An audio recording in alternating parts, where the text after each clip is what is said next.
bahan yang diperlukan adalah 1 buah ESP32, 1 buah kabel data, komputer 1 unit, sensor PIR 1 unit, kabel jumper sebanyak 6 buah, tapi di sini kami punya banyak, LED 1 buah, dan yang terakhir adalah resistor 220 ohm. Tapi di sini kami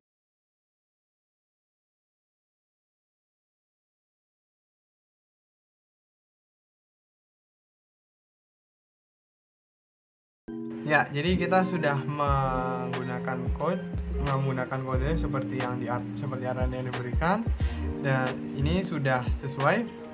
Kemudian juga rangkaian ini juga sudah kami buat sesuai dengan petunjuk yang diberikan. Nah, itu terlihat ya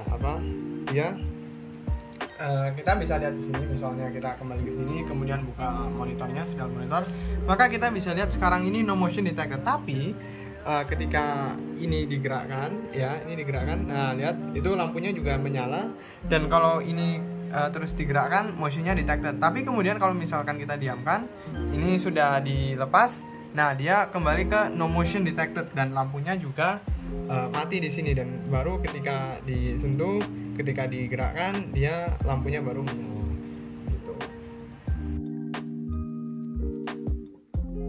Jadi di sini kami mengganti delay-nya ke 1000 milisecond alias 1 detik supaya lebih terlihat. Dan di sini kita bisa lihat kalau kita buka serial monitor ya lebih terlihat no motion detected. Tapi begitu kami gerakkan, ini misalnya disentuh sedikit, nah dia kemudian baru menyala, dan di sini juga terlihat ada motion detected-nya begitu.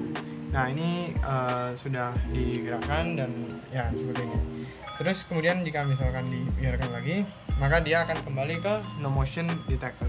Cuma sekarang lebih terlihat motionnya, pengaruhnya lebih terlihat karena tidak terlalu cepat feedback.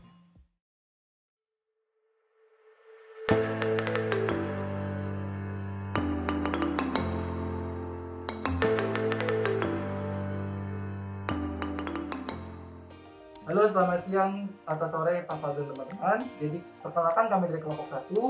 Pada kali ini kami akan membuat temperatur sensor gitu ya. Jadi temperatur sensor yang kami pakai kali ini adalah temperatur DS18B20.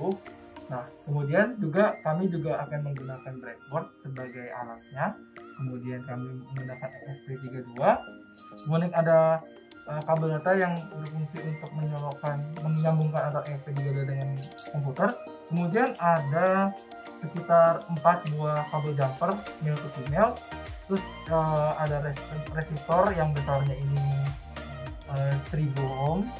Kemudian yang terakhir adalah korek api yang berfungsi untuk mengetes apakah temperatur sensor ini berfungsi dengan baik.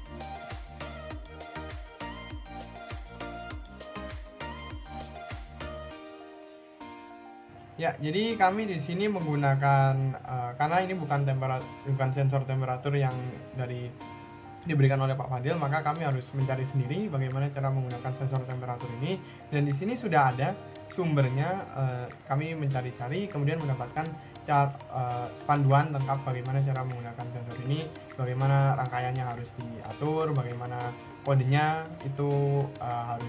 bagaimana kodenya ditulis, kemudian juga library apa saja yang perlu dipakai, karena memang ada beberapa library eksternal seperti OneWire dan garis temperatur yang perlu dipakai, dan nanti hasil akhirnya harusnya seperti ini. Nah, kami sudah melakukan ini, sudah kami kopas, sudah kami salin, kemudian sudah dikompil, sudah diupload juga. Ya, di sini juga sudah kami upload. Ini coba kami upload lagi kalau gitu.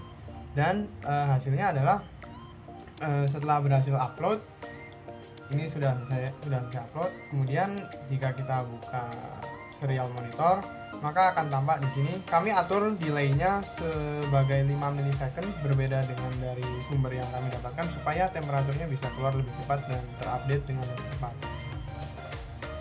Betul.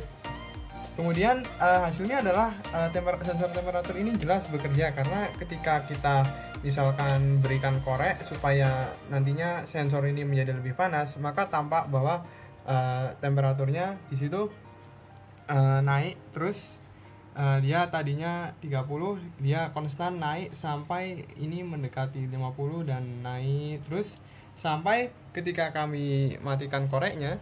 Nah, dia baru mulai mendingin dan lihat di situ temperaturnya dari tadi 55 sekarang pelan-pelan turun karena koreknya sudah dimatikan.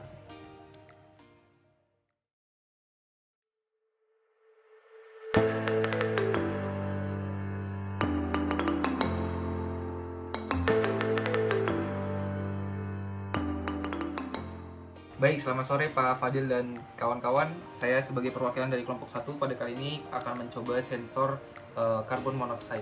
Nah, alat dan bahan yang kami butuhkan yaitu pertama ada ESP32, lalu ada kabel data di sini, selanjutnya ada breadboard, ada MG7 carbon monoxide sensor, lalu ada beberapa kabel jumper yang akan digunakan untuk menghubungkan ke breadboard, dan satu lagi yaitu komputer untuk memprogram.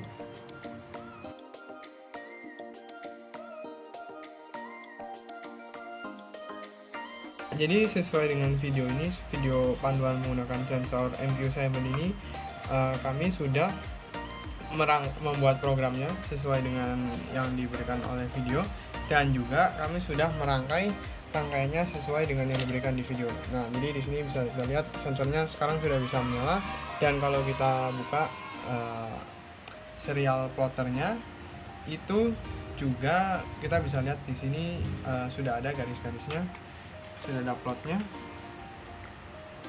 gitu. Ya, ada.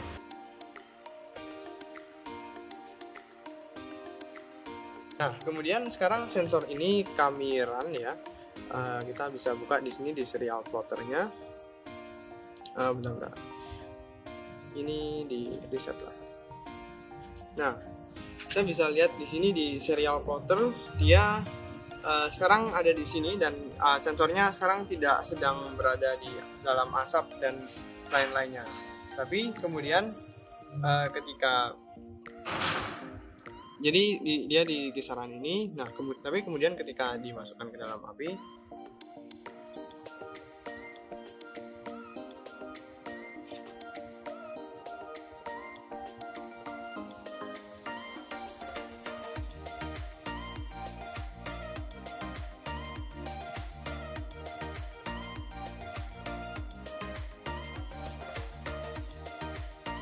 jadi tampak di sini tadi sebelum dimasukkan ke gelas berisi karbon monoksida dia ada di sini. Kemudian sekarang dia lompat ke sini dan ini sedang naik terus. Kemudian ketika kita keluarkan si sensornya dari gelas berisi karbon monoksida, dia turun kembali ke level ini. Jadi sudah ya, jadi bisa kita lihat di sini dia turun terus pelan-pelan.